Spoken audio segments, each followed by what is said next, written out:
O sistema de impostos do Brasil sempre foi visto como um verdadeiro labirinto. Mas olha, depois de décadas de discussão, parece que finalmente temos uma reforma que promete simplificar esse quebra-cabeça. Mas o que essa mudança significa, na prática, para o dia a dia de uma empresa? É isso que a gente vai desvendar agora. Então, vamos direto ao ponto. Com tanta conversa sobre o assunto, a pergunta que não quer calar é: o que de fato está mudando? A promessa é grande, mas a gente quer saber dos detalhes.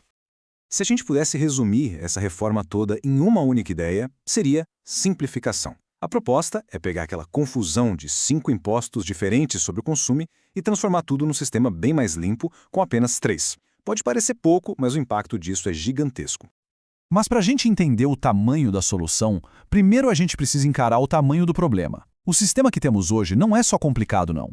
Ele é um labirinto de verdade, um quebra-cabeça que consome um tempo e um dinheiro absurdo das empresas aqui no Brasil.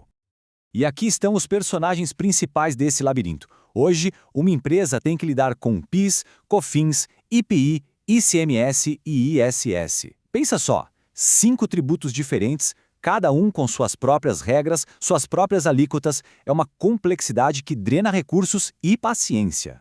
E é aqui que a história começa a virar. A resposta para esse labirinto todo é uma estrutura nova, muito mais clara e direta. Então vamos conhecer os protagonistas dessa mudança: a CBS, o IBS e o IS.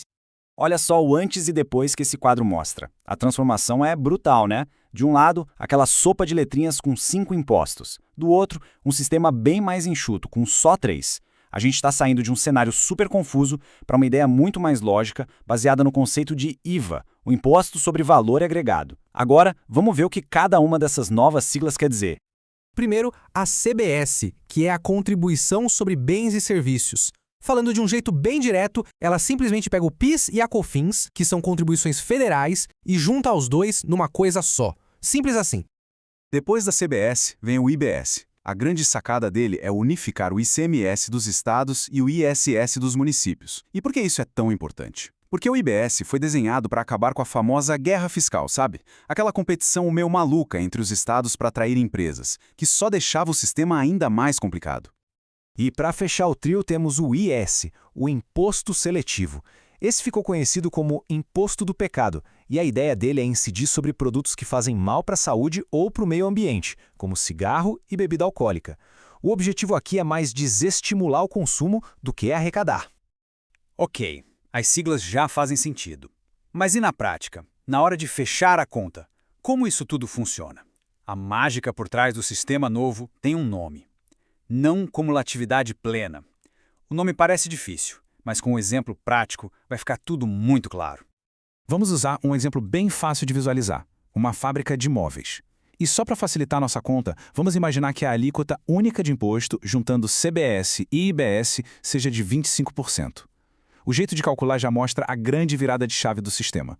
Funciona assim, ó. No primeiro passo, a fábrica compra R$1.000 de madeira. O imposto que está embutido ali, de R$250, vira um crédito para ela. Guarda esse número. Aí no passo 2, ela vende a mesa já pronta por R$3.000. O imposto total dessa venda seria de R$750. E agora vem o pulo do gato, no passo 3.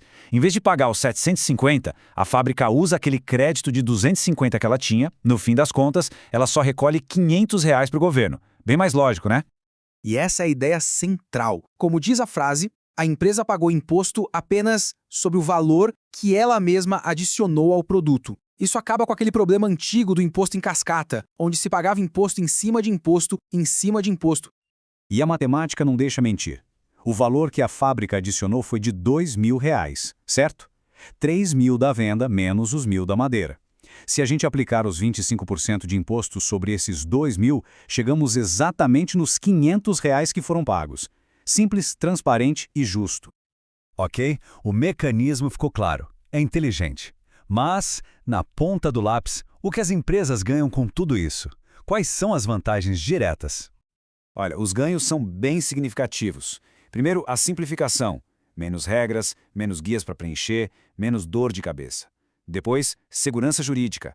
Com regras mais claras, a tendência é ter muito menos briga na justiça. Isso leva à competitividade. O fim da guerra fiscal e do acúmulo de créditos pode deixar os produtos brasileiros mais baratos. E, por fim, transparência. Todo mundo vai saber exatamente quanto está pagando de imposto no preço final das coisas.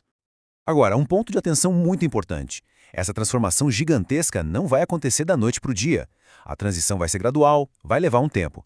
Mas isso não quer dizer que dá para deixar a preparação para depois, muito pelo contrário. É fundamental começar a se planejar agora. Esse processo vai acontecer em fases. O momento de agora é o de entender a lógica da coisa. Os próximos anos serão de transição, com o sistema antigo e o novo convivendo. E lá na frente, quando tudo estiver valendo, o novo modelo vai impactar o coração do negócio, desde como se forma o preço de um produto até os sistemas que emitem data fiscal. É uma maratona, não uma corrida de 100 metros. E fica aqui um aviso muito prático. Muitos detalhes da reforma ainda vão ser definidos em leis complementares. Por isso, a recomendação é clara: buscar ajuda especializada. Ter um profissional de contabilidade acompanhando tudo de perto não é um luxo, é essencial para fazer essa transição com segurança. E a gente termina com essa reflexão. A reforma tributária não é só uma troca de impostos. Ela representa um novo jeito de fazer negócios no Brasil. A questão que fica não é se a mudança vai acontecer, mas como cada empresa vai se adaptar a ela. E essa preparação, bem, ela começa agora.